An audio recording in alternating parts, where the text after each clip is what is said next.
Welcome everybody to Livelihood News. This is our new location on Broadway in Kingston, New York. And I'm walking through our hallway that leads over to our market.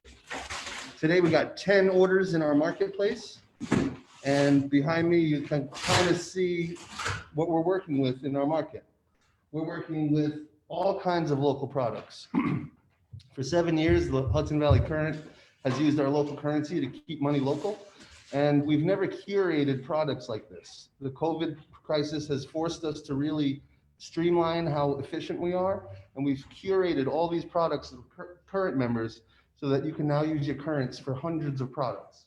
And you'll see that it's all locally produced. We care about labor practices, environmental practices, and buying local. We like to support all of these local companies. And if they're not local, they're responsibly sourced. Really smart ways. Our chef, Christine Atkinson, is very intelligent about how we can support these local farmers, local syrup producers, local pasta makers, local coffee like Democracy Coffee. And we're working with a grocer, Hawthorne Valley Grocer, to provide thousands of products and to be able to use currents all the time. So here in our market, which is right on Broadway in Kingston, like I said, this will eventually be what the whole market looks like. We're going to curate all of the products that our current members have to offer in this whole store. So there'll be shelving everywhere. And it's also going to be overflow seating and also a meeting space. We're going to have really nice large conference tables. We have Malachi Trent here, who's packing bags. We got 10 orders today that he's filling with his wife Stella right here in the corner. And the idea of this room is that it will not only be a market, it will be the overflow seating for our cafe. So our cafe will always accept 100% currents for payment. And when you walk in, it will be an open floor plan with the counter right over here. Everything will be farm to table, local, and current members. We're going to be promoting current members and helping them really get back on their feet after COVID, because we're able to start this cafe and market at a time where we need to be resilient, where we need to come together as a community and really understand the economy, what we get from each other, what we sell to each other, what we earn from each other. So I will walk you through the front door so you can feel what it's like to come into our new shop. This is Eric. All this amazing work is being done by Eric. Yep, it's locked. And this is literally the geographic center of Kingston. The island across the street was built there to represent the center of Kingston. There's UPAC. There's a field that eventually we'll bring our food truck to and have parties. And this is Broadway. This is O'Neill. This is like the heart of Midtown Kingston. And we're here to embrace our economy, embrace our community, to really get the economy thriving now that we have kind of a reset. We have the opportunity to reinvent the way we work with each other, to reinvent work, to reinvent life, to find time to be human, to celebrate with each other, to eat with each other. And if you've been to one of our lunches that we were having, we were in the Good Work Institute building, which is called the Greenhouse. And part of the purpose of the Greenhouse is to incubate ideas. And the Greenhouse incubated the Current, allowed us to thrive and work with amazing people while we were there. And then get this space, which will become the real heart of the movement of the Current. The Current, in a way, is a movement because it's about the fact that we're wondering what money is. What is money and where does it come from? And that's one of the reasons we have a publication. Many of you know Livelihood. This show is called Livelihood News. Every week we're going to be covering different topics that are covered in our newsletter. And Malachi is putting our newsletter into every bag because people aren't really picking up publications right now. Even Adams, Fairacre Farms, where we can move thousands of papers every month, I barely was able to move 500 papers last week. So we've decided to change our newspaper to a newsletter format. The newsletter is all inspiring information. Not only is it informative about COVID and COVID resources like the Radio Kingston Community Fund and the Circle Creative Collective Face Mask Campaign. Actually, this is one of the masks that was made by Circle Creative. And you could buy these masks through our new digital resilience market. So if you haven't heard about our resilience market yet, go to hudsonvalleycurrent.org, and at the top it says digital resilience market. Click that and you can choose hundreds of items, all for sale in currents. And the great thing about the Current is it guarantees our money will stay local. If I go buy something for someone right now at Walmart, most of my money will leave our community.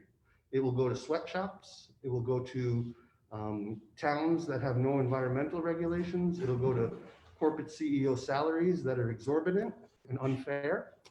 But we know when we spend locally, that money stays here. And it has a multiplier effect. In fact, the first Current that was exchanged in 2013 is still moving through our communities. It has a perpetual multiplier effect. Because if I shop locally and I go to 2 stores in my community, I have what's called, I have a multiplier effect.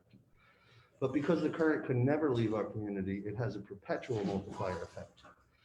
Because almost all currents that have been exchanged have been digital, we can actually see where that one current that was spent in 2013.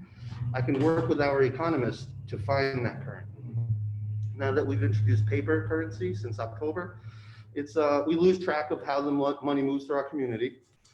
But as it moves through our community, we can see how it strengthens Kingston, how it moves to Saugerties, how it can help a business thrive. We're able to really analyze what our money does through the Current, and we're actually able to talk about it through Livelihood.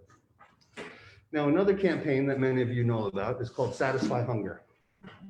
If you'd like to learn more about what we're doing here, I would recommend 3 websites: hudsonvalleycurrent.org, livelihoodmagazine.org, and satisfyhunger.org. Through our Satisfy Hunger campaign, we started by having really large community dinners, and we would offer dinner for free to everybody. If you showed up to the door, you came in for free, you ate for free. We were able to do that with the generosity of our community, through farmers donating food, through chefs coming and cooking for free. We had over 40 volunteers at one of our big events at the Old Dutch Church. But we found we weren't going far enough. We weren't feeding people often enough. So we turned Satisfy Hunger into a full service catering company that people can use currents or dollars. We prefer currents because they stay in our community. But that catering company that we started in September has allowed us to start moving forward on a cafe, a community cafe and center. It's going to be a meeting space, an eating space, a loving space, and a place where we can get together to really think and get to know each other better, to engage with each other, to care about each other. This whole economic resilience plan that we've been working on, we wrote it in 2018, and we really implemented our economic resilience during COVID to demonstrate how the Current and any community currency in the world stabilizes economies. The goal of the Current right now is to stabilize our economy while we use Livelihood to educate ourselves and our community about what abundance is, what community is, what engagement is. These are all positive things we like to talk about and focus on because there's so much good news out there. And what we want to do is share that good news. So another thing that we're doing with our Satisfy Hunger campaign is our digital resilience market. We deliver all of these things to people. It's 7 currents for delivery in Ulster, Dutchess, or Columbia County. But also we're doing hot meals. So if you order a tray of lasagna, our chef Christine prepares that lasagna for you. And my family and I have been eating really well because I get 25% of my salary in currents. I have currents to spend right now that are really strengthening our economy and circulating through the community.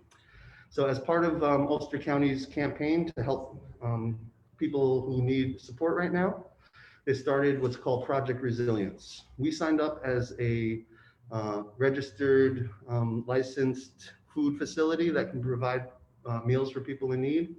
We were providing 200 meals per week, and this week we provided 330 meals. All of those meals are farm to table, high quality, nutritious, low sugar, low fats. These meals are like, when you look at them, you want that meal. We see hundreds of meals on the table going out for distribution, and they're all delicious. So we are just honored and pleased to be working with so many generous, amazing people in our community right now. People have come together to help each other. Generosity is flowing. And through our digital resilience market, we're about to introduce a new category called charity. We're going to allow current members to use their currents to provide meals to people in need, to pay it forward, to provide maybe food for a week. I used my currents recently to pay 4 bags of groceries forward to a family in Saugerties that hadn't eaten in 4 days. Everyone's working really hard to support each other, but just pay attention to your neighbors, ask if they need help, and we're here to help you too. Reach out to us anytime, hudsonvalleycurrent.org, hello@hudsonvalleycurrent.org, and we're really looking forward to sharing a meal at 630 Broadway in Kingston. We'll be here again next week, 2 o'clock for a half hour instead of 15 minutes. But this was an introductory show to get you used to the fact that we're going to be talking a lot about livelihood and all these great articles like rapid resilience, what it means to share and be kind, how to make your own olive oil candle. These are really fun, informative, good news pieces, and we're looking to share more with you. Thanks so much for tuning in.